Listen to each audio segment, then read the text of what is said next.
బ్రతికే వాళ్ళు ఇప్పుడు చంద్రబాబు నాయుడు గారి ప్రభుత్వం వచ్చిన తర్వాత వీళ్ళ కూటమి ప్రభుత్వం అధికారంలో ఉన్న నేపథ్యంలో ఎలా బతుకుతా ఉన్నారు కార్మికులు, ఎంప్లాయీస్ అన్నది అందరం కూడా బేరీజు వేయాల్సిన అవసరం ఉన్న పరిస్థితి. ఒకసారి గమనించినట్లయితే ఇదే స్టీల్ ప్లాంటు ప్రైవేటీకరణ అప్పట్లో ప్రస్తావన వచ్చినప్పుడు వైఎస్ఆర్సీపీ ప్రభుత్వం గట్టిగా దీన్ని ఆపింది. ఇందులో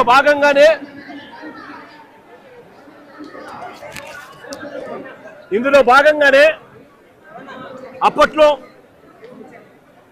2021 మార్చి 9వ తారీఖున ప్రధానమంత్రి గారికి లేఖలు కూడా రాశాం.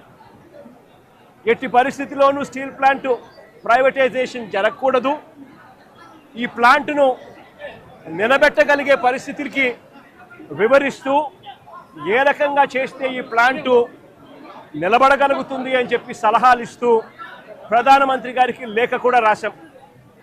9వ తారీఖున లేఖ రాశాం. అదే మాదిరిగా ఫిబ్రవరి 6 కూడా రెండో లేఖ కూడా రాశాం. ఫిబ్రవరి 6 కూడా రెండో లేఖ కూడా రాశాం. ఫిబ్రవరి 6 మార్చి 9 అది కూడా చూపించు. 2 లేఖలు ప్రధానమంత్రి గారికి రాశాం. ఫిబ్రవరి 6 మార్చి 9. దీని తర్వాత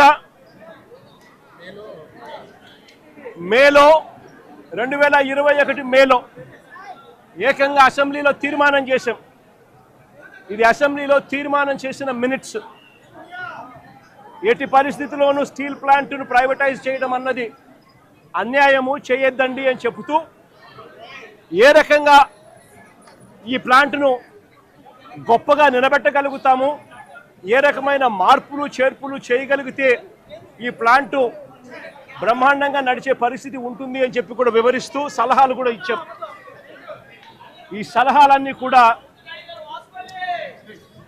సలహాలన్నీ కూడా ఇస్తూ అసెంబ్లీలో తీర్మానం చేసి therefore the house unanimously resolves to oppose the decision of the government of India on strategic disinvestment of government of India's shareholding in RINL Visakhapatnam along with the management control by way of privatization. Also resolved to request the government of India to consider the measures suggested by the Honorable Chief Minister of Andhra Pradesh in his letter dated 6th February 2021 and 9th March 2021 to make RINL profitable and remain the pride of Telugu people and the state of Andhra Pradesh. ఈ మాదిరిగా అసెంబ్లీలో తీర్మానాలు సైతం చేసి ప్రైవేటైజేషన్ను అడ్డుకోగలిగాం, ఆపగలిగాం, ఎంప్లాయీస్కు తోడుగా నిలబడగలిగాం. అంతేకాదు ప్రధానమంత్రి గారు విశాఖపట్నం వచ్చినప్పుడు నవంబర్ 12, 2022 సాక్షాత్తు ప్రధానమంత్రి గారి సమక్షంలోనే ప్రైవేటైజేషన్కు ఆపండి అని చెప్పి కూడా ప్రధానమంత్రి గారిని కోరడం కూడా జరిగింది. పబ్లిక్ మీటింగ్లో ప్రధానమంత్రి గారి సమక్షంలోనే. నేను చెప్తా ఉన్నా, ఆ వాలెట్కి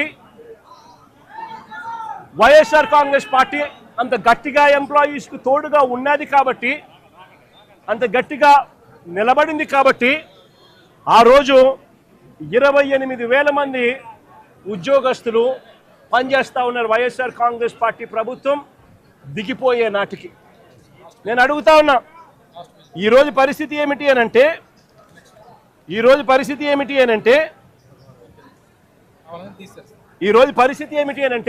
కేవలం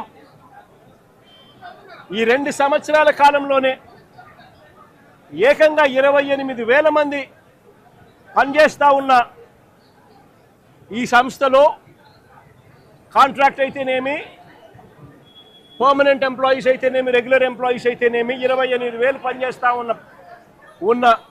ఉన్న పరిస్థితుల మధ్య 2024 మన ప్రభుత్వం దిగిపోయే నాటికి ఈ 2 ఏళ్లలో ఏకంగా 10,500 మందిని తీసేశారు. కాంట్రాక్ట్ ఎంప్లాయీస్ని 6,500 మందిని తొలగించారు. విఆర్ఎస్ ప్రకటించి బలవంతంగా విఆర్ఎస్ తీసుకునేట్టుగా ఒత్తిడి తీసుకొస్తూ మరో 1,800 మందిని తప్పించారు. రిటైర్ అయిపోయిన వాళ్ళు మరో 2,500 మంది, దాదాపుగా 10,500 మందిని ఈ 2 ఏళ్లలోనే తొలగించడం జరిగింది, తీసేయడం జరిగింది. ఈ రకరకాల కారణాల వల్ల ఈరోజు ఎంప్లాయీ స్ట్రెంత్ కేవలం 17,000కు మాత్రమే 16,000కు మాత్రమే పడిపోయి ఉన్న పరిస్థితులు. ఆశ్చర్యం ఏమిటి అని అంటే ఈ 16,000 మంది ఎంప్లాయీస్ను పరిస్థితి ఎలా ఉంది అని చెప్పి కూడా ఒకసారి గమనించినట్టయితే 4.5 నెలల జీతాలు పెండింగ్,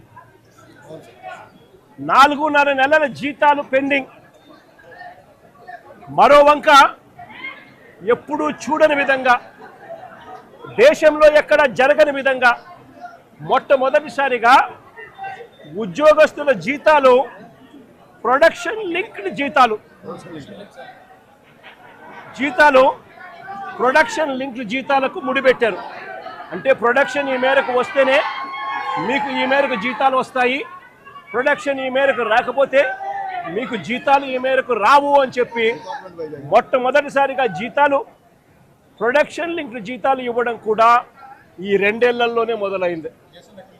నిజంగా దేశంలో కూడా ఎక్కడ జరగదు. ఎవరైనా పర్మనెంట్గా ఎంప్లాయీ ఎక్కడైనా ఉన్నా వాళ్లకు జీతం ఎంత ఉంటే అంత జీతం ఇస్తారు.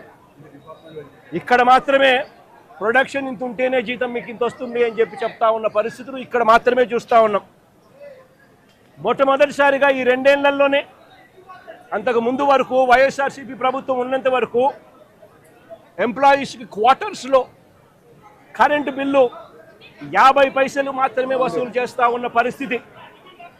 ఈ 2 ఏళ్లలో ఈ ప్రభుత్వం వచ్చిన తర్వాత ఏకంగా కరెంటు బిల్లు యూనిట్కు ₹8.50 పెంచారు.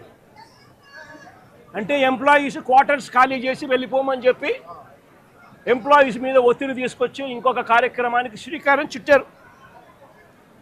ఎంప్లాయీస్కి ఎవరికి కూడా ఈ 2 సంవత్సరాల కాలంలో ఇంతవరకు no bonus, no medical facilities, no HRA, no LTC, no LLTC, no leave encashment, no incentives. నిజంగా ఈ మాదిరిగా ఎంప్లాయీస్ను దారుణమైన పరిస్థితిలో ఇవాళ ఇక్కడ ఉద్యోగాలు చేసే పరిస్థితిలోకి వచ్చినారు ఈ 2 ఏళ్లలోనే. ఆశ్చర్యం కలిగించే విషయం ఇంకోటి ఏమిటంటే 11,440 కోట్ల ప్యాకేజ్ ఇచ్చినాము అని చెప్పి నిన్న ఈ మధ్యకాలంలో మంత్రులు వచ్చిన వాళ్ళు, చంద్రబాబు నాయుడు గారు సుపుత్రుడు ఇంకా ఇతరాత్ర మంత్రులు ఎవరైతే వచ్చినారో వాళ్ళంతా కూడా మాట్లాడడం జరిగింది.